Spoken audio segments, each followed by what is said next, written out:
listening to PetLifeRadio.com. Welcome to Animal Rights on Pet Life Radio. I'm your host, as always, Tim Link. Really pleased to be here today. We've got an exciting show again today. So I want to thank everybody for joining us. My guest today is award-winning journalist and author John Zeaman. And John's here to talk to us about his recently released book, Dog Walks Man, A Six-Legged Odyssey. Really great book. It's humorous, it's thoughtful, it's an absorbing narrative, and it deals sort of with everything with dogs, but also we're talking about sort of a metaphysical joys of just the simple task of walking your dog. And I think people sometimes often feel that walking the dog is a little bit of a chore. So we're going to teach them maybe a little bit about how to actually enjoy it and actually tap into your inner consciousness there. So it's going to be really cool. So we look forward to talking to John. But before we get started, I always like to leave you some helpful hints, tidbits, things in the news, things I think they're interesting, and hopefully you'll find them interesting as well. And today I'd like to talk to you about Remind My Pet service. Remind My Pet service. Now, this is a great little service that has started. If you're like me, sometimes it's difficult to remember everything that you need to do in a given day. For me, if it's not written down somewhere or if it's not posted on a sticky note, I'll never remember it. So if you've ever found yourself in a difficult to remember situation when it's time to give your pet his or her next dose of medication, that's where Remind My Pet will come into play. It's a great solution, great service. Give you a little bit of detail about it. There's a website where you can register your pet's medication requirements, and Remind My Pet will send you a text or email reminder the day it is due. So once you're registered, you don't have to remember anything else. They contact you to give you a reminder, and you can get your fluffy or your spot all squared away. So you can now, save a tree, save some sticky notes, have someone else do all the work. So the service is called Remind My Pet. For more information about Remind My Pet service, you can go to my blog, the Animal Rights blog on Pet Life Radio, PetLifeRadio.com. Click on the link to the website, to the blog, and while you're at it, remember to request your free emergency Save My Pet stickers from Remind My Pet as well. So they'll give you some freebies, and you can post those on all your windows and doors to make sure that you keep your pet nice and safe in case of emergency. So that's my little helpful hint for today is Remind My Pet. Go to the Animal Rights blog on Pet Life Radio. It's PetLifeRadio.com. Click on Animal Rights and read a little bit more about it and find out about how you can sign up for this free, wonderful service. So we're going to go into a little bit of commercial break, but everybody stay tuned. We'll be right back with John Zeaman to talk to us about his book, Dog Walks Man, A Six-Legged Odyssey. You're listening to Animal Rights on Pet Life Radio. Sit. Stay. We'll be right back after a short pause. Well, 4 to be exact.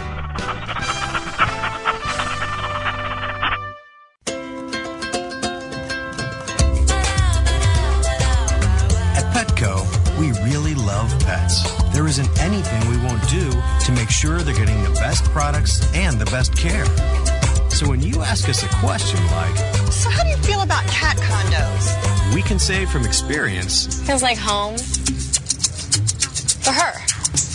Enter the code LUCKY10, LUCKY, the number 10, and get 10% off any order. No minimum at petco.com. FTD's network of over 40,000 florists around the world have been creating beautiful handcrafted arrangements for 100 years. Each arrangement is delivered the same day and backed by FTD's 7-day satisfaction guarantee. For a century, people have trusted their most important occasions to the flower experts at FTD. Since Pet Life Radio is all about puppy dogs and flowers, our listeners, that's you, can get a 20% discount on your order. Just go to fluorop.com and use the code LUCKIES20 at checkout. FLEUROP.com. Code word LUCKYS and the number 20. How would you like your business to reach out and invite in our audience? We have a brand new trademark concept called Info Seeds. Info Seeds are short 20-second seeds of information about your place of business, practice, or service. We only have a limited number of slots left. For more information, visit PetLifeRadio.com. Click on sponsorship information. There you can listen to a sample of Info Seed or email us at PetLifeRadio.com. Remember, only a limited number of opportunities are available.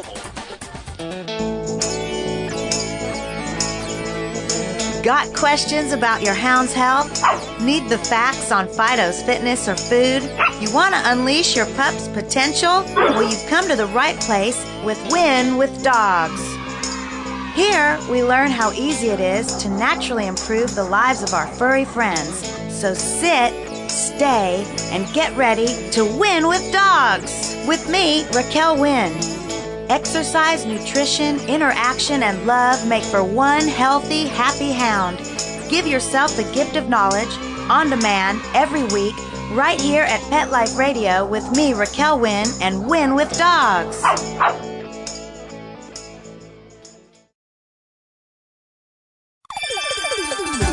Let's Talk Pets on PetLifeRadio.com. Welcome back to Animal Rights on Pet Life Radio. Thanks for joining me today. We've got an exciting guest with a great new book out. Joining me today is award-winning journalist and author John Zeaman. And John has recently released his book, Dog Walks Man, A Six-Legged Odyssey. So, John, welcome to Animal Rights on Pet Life Radio. Thanks, Tim. Glad to be here.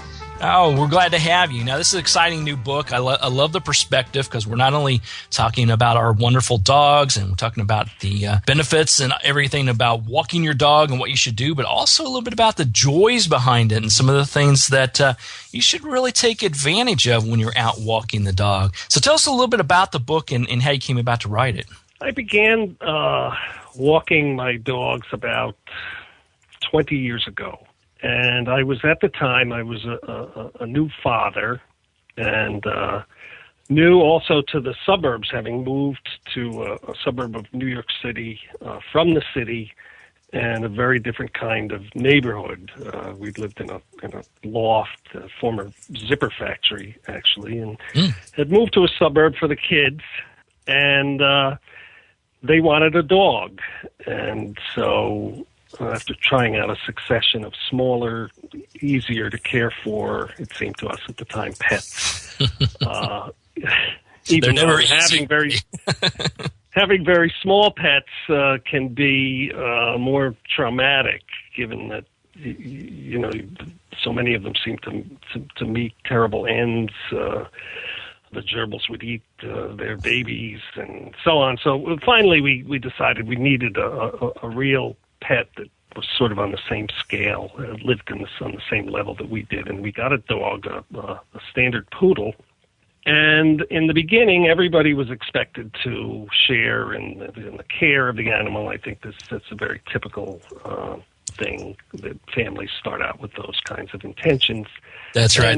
Kids, if we get you a dog, you're going to take care of it, right? Oh, yes. Yeah, so all the kids are wanting, and they did do. They would help to feed it, and they would take it out on walks, but once the novelty wears off, and kids nowadays are very busy, they have these very scheduled lives, and I became, by default, the family dog walker.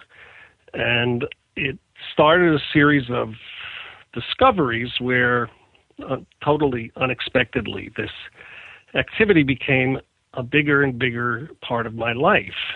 I wasn't a retired person with nothing else to do. I had and have a very rewarding job as an art critic, and I get to go to museums in the day and look at paintings and write about that. So I had outside interests, so to speak, and but nevertheless, this seeming task or chore sort of crept up on me as something in a kind of a sneaky way. It became more and more interesting, and in the beginning, I think it's more like a kind. What the first thing it reminded me of, I guess, is childhood. Because for the first time in a long time, I was regularly going out with no particular purpose, really, or direction. I mean, purpose was to take the dog and take care of its needs. But beyond that, we could go anywhere or stay out as long as we wanted. And it was that sort of aimlessness, that sense of having unexpected experiences, unplanned things, that reminded me of when I was a kid and you would just go out. And when you're with a dog, the dog has a kind of juvenile nature. Dogs are very fun-loving and curious. They're like kids in a way. Mm-hmm. And so that spirit is infectious, and you find yourself getting as excited in a way, not as visibly perhaps with the dog. When you tell a dog it's going out, they practically turn themselves inside out. And and it's just, but there's something, that communicates to you, and you find yourself, this is going to be something, they're so certain that you're going to have this experience something, an adventure, so to speak. But I think then I began to realize that I was sort of connecting with an ancient relationship that when people formed this partnership with dogs in the very beginning, in prehistory, it wasn't about sitting around in your cave, surrounded by all your creature comforts and petting your dog at your side. It was really about going out, and whether it was to hunt, and the dog with its superior sense of smell and its hearing added extended the senses of the hunter in finding game and tracking and treeing animals, and later in herding domesticated animals, or pulling sleds, or guarding the home, or even fighting. They had jobs, but at the beginning, the basis of all these jobs that dogs used to was that you went out, you left the den.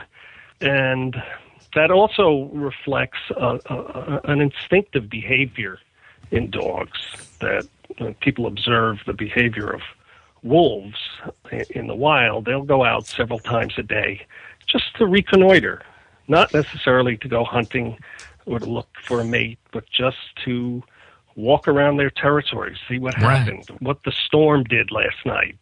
Just to sort of be in the moment and get in touch with the world.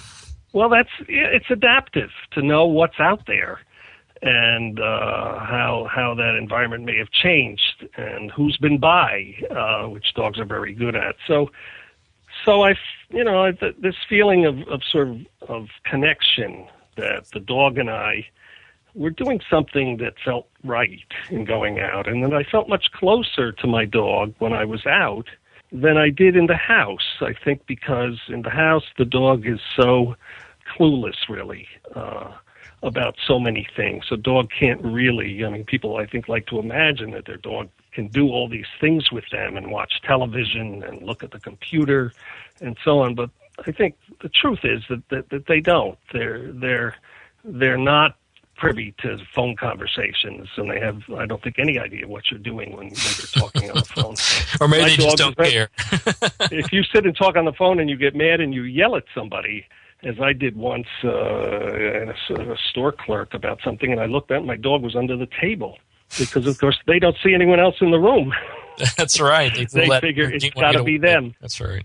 So you get out and you put all those electronic devices, hopefully, less nowadays people bring them, but you're leaving a lot behind, and you're leaving your human life, much of it behind as well, and all the concerns that go with that, the things you have to do, your job and the bills, and suddenly you're out in this much more innocent kind of exploratory activity, and in my case being new both to the suburbs in general and into my particular neighborhood, I was ready for this exploration. We were, and of course you meet people and you see out late at night, you see how many animals live right in your neighborhood that you might not notice, the raccoons and the possums and even the foxes or deer, depending on where you live. And all kinds of things begin. You see things, and that I think is the most important, and maybe because I'm an art critic, seeing new things and a sensitivity to landscapes and made me very receptive to this. But I think it's there for anybody if you want to pay attention. And pretty soon I just found that there were so many things in my life that were tied up with this activity. I was getting most of my exercise from it. I was getting some of my best thinking done. I'd be out in the morning and ideas. Once I got walking and we were out and this sense of being alive and suddenly I would figure out some problem that I'd been working on, something to do with my job or whatever. You step away from your life and you get a perspective on it. And you enter this zone, I guess, this state of mind that you return to. And I began to look for wilder places nearby. You begin to get tired once you've dog walked for a while. Right. You want to get somewhere. You want to let your dog free if possible. You don't want to just go around the block over and over again. Like I remember writing in the book and thinking to myself one time, it's like I'm on a Monopoly board. It can get very tedious if you don't exercise a little imagination and give yourself to that sense of adventure. And so in my case, that's why I guess the book is called an Odyssey, because it was about traveling through a series of what I call fringe places that are every town or wherever you live. There are these little pockets left, fewer and fewer than there were when I was a kid, but all those little places that you sought out when you were a kid, that woods behind the shopping center, the abandoned lot, the place where you could go and build a hut maybe, or play war games, or make a dam in some little stream. Those kinds of places are the same places you go looking for as a dog walker, because you can let your dog loose there. You're a little outside, just like as a kid, you get away from your parental supervision. You get outside you're alone in this fringy place. And so you go there as a dog walker. You can let your dog go, and that's a much more natural condition for walking. I never really took to the leash. They always say, your dog, all this part. I never got into, this is not the kind of book you can read to find out how to make your dog heel or how to be happier walking together on a leash necessarily. Yeah, this is more about getting back in touch with the world, the nature around you, and your animal. Get in touch with them as well. Well, John, we're going to go to a quick commercial break, but I want to come back to you and talk to you a little bit about that. But I also want to talk about some of the other books that you've written and how this one may be a little bit different in the process of writing it. So everybody stay tuned. We're with John Zeaman talking about his book, Dog Walks Man, A Six-Legged Odyssey. You're listening to Animal Rights on Pet Life Radio. Sit. Stay. We'll be right back after a short pause. Well, 4 to be exact. Love your pets but wish their medications were a lot less expensive? They are at 1-800-PET-MEDS. You'll not only save on flea and heartworm medications, but on prescriptions for arthritis, incontinence, thyroid, and more. And you get fast service, free shipping, and a 100% satisfaction guarantee. Plus, our licensed pharmacists ensure accuracy, monitor drug interaction, and more. See why over 5 million people have trusted their pet's health to 1-800-PET-MEDS, America's largest pet pharmacy. Call now or order online. Go to petmeds.com/lucky, LUCKY, to get 10% off any order and free shipping on orders of $39 or more at petmeds.com. There's a movement afoot. ShoeBuy.com. Join the millions of people who shop ShoeBuy.com's over 400 brands and 500,000 products. Order now and get free shipping and free return shipping. ShoeBuy.com, the world's greatest shoe store. Walk your dog in style and comfort. Enter the code LUCKY, LUCKY, at checkout and get a 10% discount plus free shipping at ShoeBuy.com. How would you like your business to reach out and invite in our audience? We have a brand new trademark concept called InfoSeeds. InfoSeeds are short 20-second seeds of information about your place of business, practice, or service. Is the best, most cost-effective way to invite us in. We only have a limited number of slots left. For more information, visit the website PetLifeRadio.com. Click on sponsorship information. There you can listen to a sample of InfoSeed. Remember, only a limited number of opportunities are available. Let's talk pets. Let's talk pets on Pet Life Radio. Pet Life Radio. PetLifeRadio.com. Welcome back, everybody. This is Animal Rights on Pet Life Radio. This is your host, Tim Link. And I'm here with John Zeaman today talking about his wonderful book, Dog Walks Man. Now, John, we were talking right before the break about how, with going out with our dog, whether we're talking about walking him on a leash or getting him out and letting him run about, it really gives us the opportunity to get back in touch with nature, find all these unique places. Like you had mentioned when we were children, we found all these wonderful little hiding places that our parents didn't know about, and they sort of made them our own little kingdom. How did your dog come into play with that? I mean, does your dog enjoy finding those little fringe places and helping you locate those places as well? Well, they can. I think in my case, it was just getting tired of the leash and thinking about it a little bit and being willing to put a little more effort into, where could we go? And thinking about, there's a woods I know about, and that maybe we'd have to put the dog in the car, but that would be better, I think, than what we were doing. And so it was really... it's the dog's enthusiasm for these places, the way they take to them once you find them. But often I think it's human intelligence and the knowledge of a town or a place that you rely on. And in my case, there was a small woods about 7 blocks from my house that only maybe 14 acres, pretty small, not a forest or hardly a woods. But there was enough of a woods that you could feel that you were a little bit away from civilization. And we would walk through these trails, and when they created this place and they called it a nature area, they made more trails than you really needed. But it increased the complexity, the possible paths you could take. And anyway, we traipsed around that place for about 5 years. And from there, I discovered there was where I live in New Jersey, we were right at the edge of the northern end of the New Jersey Meadowlands, which enjoys a kind of notorious reputation. Right. You don't want to go dig where up things in that area. Gangsters would, finish off their rivals, and people would dump toxic chemicals, and there was a lot of that, but not so much where we are, although there had been dumping, and years ago it had been used as a landfill, and then the landfill had been capped. And you've seen those places where they put a big layer of dirt over, and then it sometimes looks sort of like a mound. Where we were, because it had started out as the meadowlands are naturally marshy and swampy, it had everything had kind of sunk down, I guess, and so what you saw was fields and still some marshy areas. But because of the reputation, nobody in town went near the place.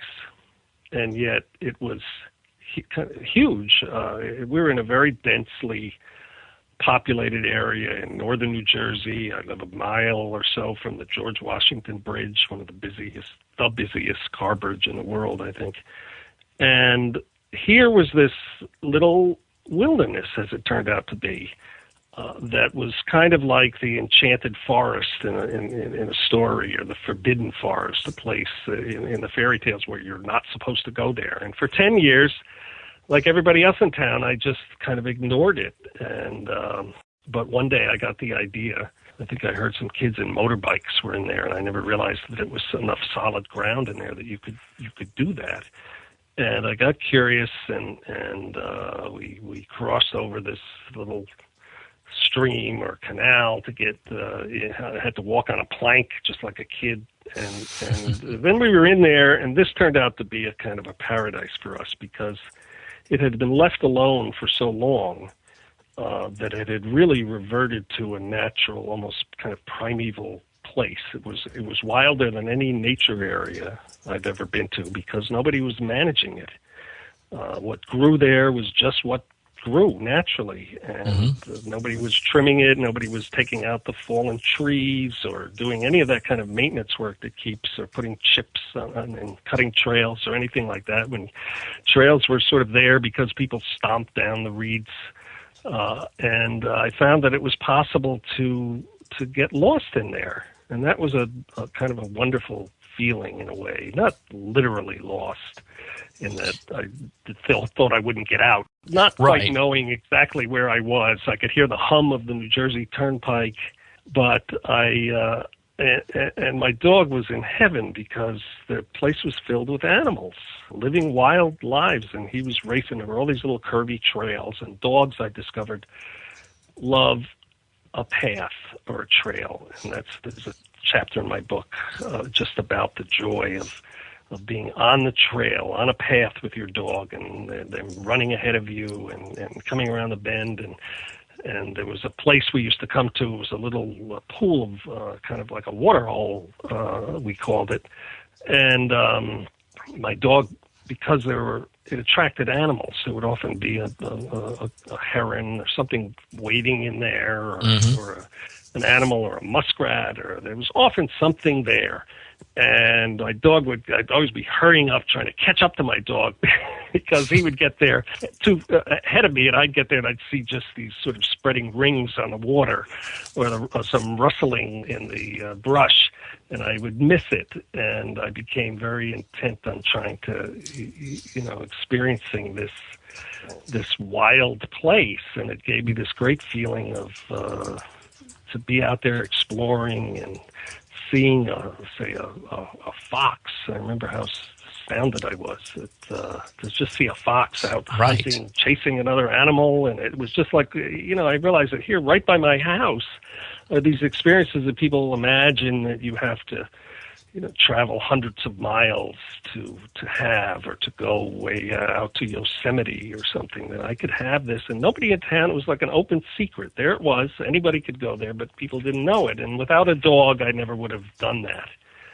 And one thing led to another. Pretty soon I had a companion who I had told about some of my experiences, and even though he didn't have a dog, he wanted to come just for the exercise and the conversation. And so one thing leads to another, and it all seems to come back to this, what started out as this very simple chore.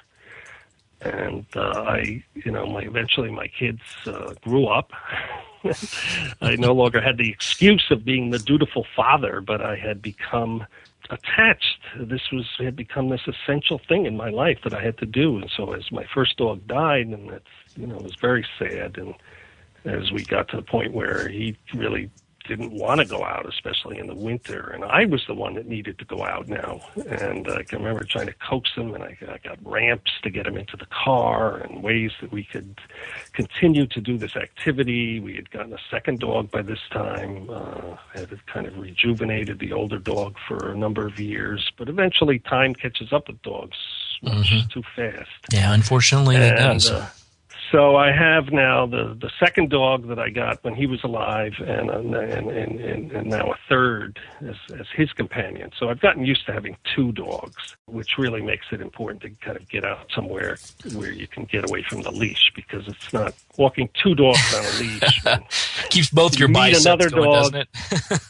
I've seen neighbors of mine, the father, with the dog entangling the leash around his legs, because people have those expandable leashes now, and they look like they're doing some kind of lasso trick. Exactly. Now, John, real quick, we got a couple more minutes here, but I want to ask you, you also written a series of children's books, and you have a book for young adults. How was the process of writing this book different from writing for children and for young adults? Well, it was much harder in the sense that for the longest time, I wasn't really sure what kind of book this was. And I had read a few dog books, but I didn't really want to read a lot of dog books, because I didn't think that my book was like that exactly, because it was more about, it wasn't focused essentially on the dog, but what the world that a dog brought you into, and this world that the two of you shared. Right. And so it wasn't like the book that really tells the story of a relationship with a dog. And I didn't want to anthropomorphize and try to turn my dog into a person, because what I like about my dogs are those qualities that are different from humans. So I didn't know what kind of book it was, and to tell you the truth, I found that it had the most in common with books about fishing and people who discover through fishing, who kind of get beyond all the, I'm going to catch the biggest fish or so on. And there's some spiritual, a river runs through it, a kind of a spiritual feeling enters into it. Exactly. And it's more about what they see in nature and what they feel out there than how many fish they catch. And it's a kind of a meditative thing, and dog walking is something that happens twice a day. Actually fits a pattern that if you've ever been told by a doctor or somebody or wanted to try a relaxation exercise or to meditate, or they'll tell you half hour in the morning and a half hour in the evening. Yeah, that's right. What do you know? That's the dog. That's the dog walk.